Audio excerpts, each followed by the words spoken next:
Hello and welcome to Actionable Marketer. My name is Cree Edholm, and on this channel, I share weekly marketing tips for business owners, entrepreneurs, solopreneurs, side hustlers, or anybody looking to learn a little bit more about marketing. And this week's tip is very straightforward and to the point, but I am going to go into some examples of what I mean by this. And, when it comes to starting a business, coming up with branding or your business name, product names, or anything like that, what you want to do is give people what they want. And this is what I mean by that. I work with a lot of new business owners, and there are so many great ideas out there. And what I'm seeing is people are coming up with these ideas and they want to stand out and they want to be unique. And they really want to set themselves apart from the competition by being unique. And what I want to reiterate here is you want to give the people what they want. And here's more detail about that. So, for example, let's say I want to start a shoe business. I want to open a shoe business. Now, we know there are tons of shoe stores out there. They're at the mall, they're in strip malls, they're online, they're all over the place. But you have an idea that you think is going to make your business stand out from the rest. So I'm just making this up. I have no idea if this is real or not. This is just an example that I kind of pulled out of thin air. And if it is similar to something else out there, then I apologize. But this is the example I'm going to use today. So let's say I want to open a shoe store, but I want to open a shoe store up for kids, and I want to call it Toe Jams. And my motto or my elevator pitch, in case anybody asks what Toe Jams is, what this store is, it's shoes for people who grow out of their old ones. So my brand name is going to be Toe Jams, which is catchy and cool and unique and fun. And my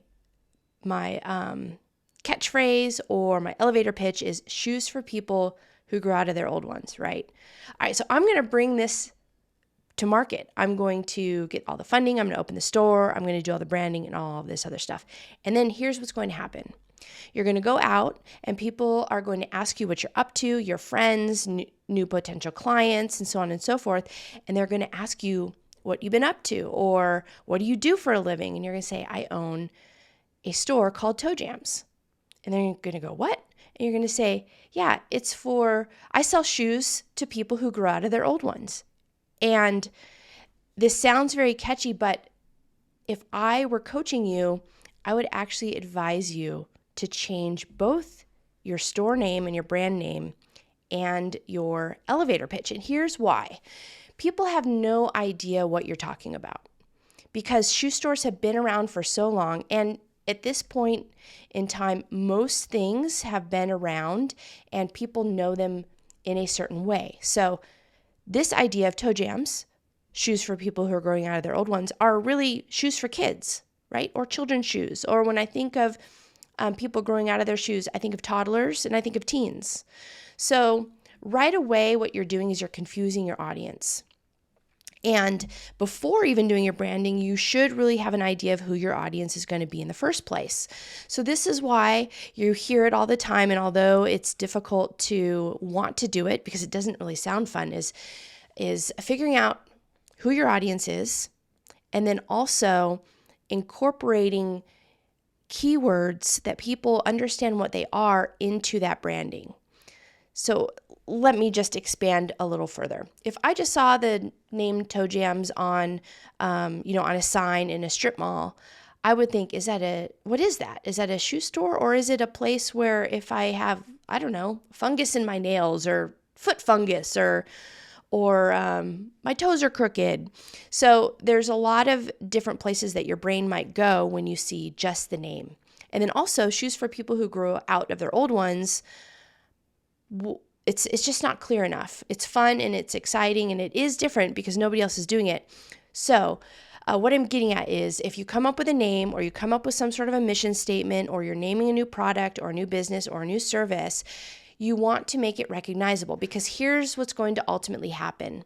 The people who you know, or if you're out networking, they're going to know what Toe Jams is. You're going to be spending a lot of time educating your potential clients.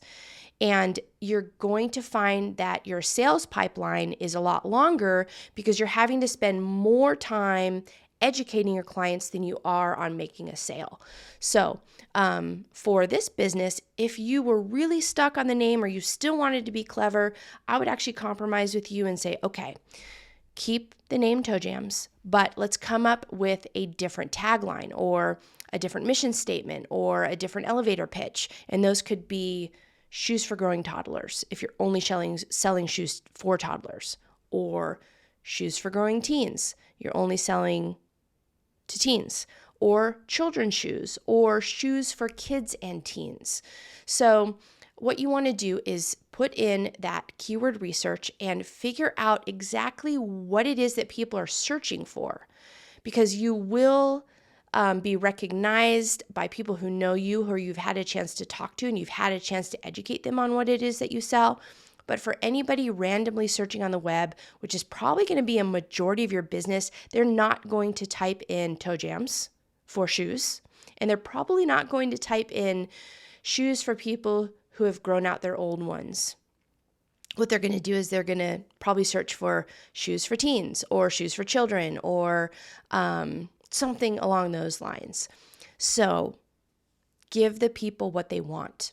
Don't be too clever. And if you want to be clever and do a play on words or something like that, keep in mind that you are going to have to spend time educating, and lots of small businesses just don't have the time or money or resources to have that extra time to educate. So just go for the straightforward approach, and that is to figure out your niche audience, figure out what keywords they're searching for to find your products or services, and all in all, just give the people what they want. You can incorporate clever marketing on top of that, but at the end of the day, be simple. It's okay that your naming conventions are similar to another shoe store, because in your marketing, you'll be able to tell the story. So that is this week's tip. It's probably a little longer than normal, but I think this is important because I see it all the time.